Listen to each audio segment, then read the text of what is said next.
Dragon গাছের সম্পূর্ণ পরিচর্যা এবং ড্রাগন গাছের দ্রুত ফল এবং ফুল কিভাবে আসবে সেই নিয়ে আজকের পুরো ভিডিওটা। নমস্কার বন্ধুরা, আপনারা কেমন আছেন? আপনারা খুব ভালো থাকবেন এবং পুরো ভিডিওটা দেখুন। দেখলেই বুঝতে পারবেন যে ড্রাগন গাছে কী সার প্রয়োগ করলে ড্রাগন গাছ দ্রুত নতুন নতুন ব্রাঞ্চেস আসে এবং অনেকগুলো ফল এবং ফুল পেতে চাইলে তো কিভাবে ড্রাগন গাছ পরিচর্যা করবেন সেই নিয়ে আজকের ভিডিওটা। তো আমি আমার নিজের ভয়েস দিয়ে অনেক দিন ভিডিও বানাইনি, তো অনেক দিন পর কিছু প্রবলেমের জন্য ভিডিও বানাইনি। অনেক দিন পর আজকে নিজের ভয়েস দিয়ে ভিডিও বানালাম এই ড্রাগন গাছ নিয়ে। তো দেখুন ড্রাগন গাছটা আমি ছোট্ট একটা ডাল লাগিয়েছিলাম, তার থেকে কিভাবে গ্রোথ হয়েছে দেখুন। ড্রাগন গাছের পরিচর্যার জন্য কি কি করা উচিত দেখুন, কতগুলো ব্রাঞ্চেস এসেছে। তো বেশি কিছু না, আমরা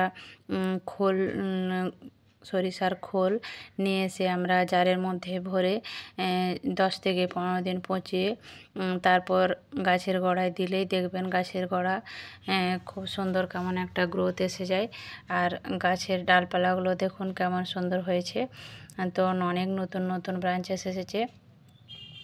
আর এই অক্টোবর নভেম্বর মাসে গাছের পরিচর্যা কিভাবে করবেন তো সেই নিয়ে আজকের ভিডিওটা। তো আমরা ড্রাগন গাছ সাধারণত ক্যাকটাস জাতীয় গাছ, এই গাছে জল বেশি লাগে না।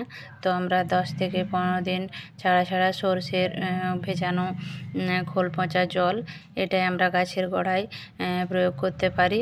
তো দেখুন আমার গাছের গোড়ার মাটিটাও অনেকটা শুকনো আছে।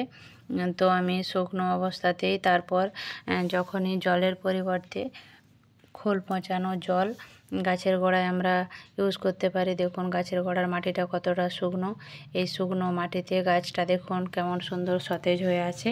আর এই নভেম্বর ডিসেম্বর মাসে গাছের ফুল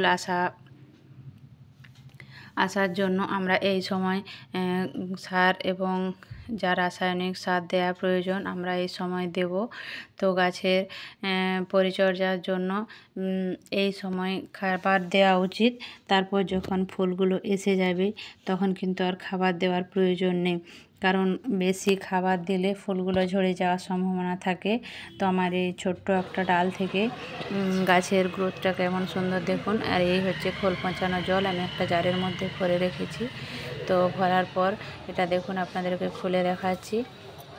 এটা আমি 12 থেকে 15 দিন আগে ভিজিয়ে রেখেছিলাম। এখান থেকে আমি একটু একটু করে গাছের গোড়ায় দিই।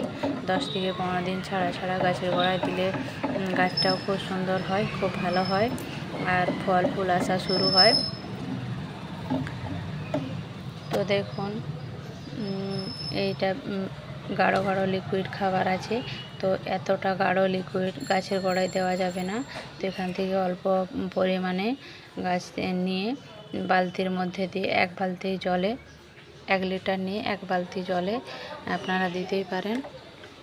12 থেকে 15 দিন ছাড়া ছাড়া ড্রাগন গাছে দিলে ড্রাগন গাছ দ্রুত বৃদ্ধি পায়। তো আজকের ভিডিওটা এই পর্যন্ত। কেমন লাগলো অবশ্যই কমেন্ট করে জানাবেন। নমস্কার।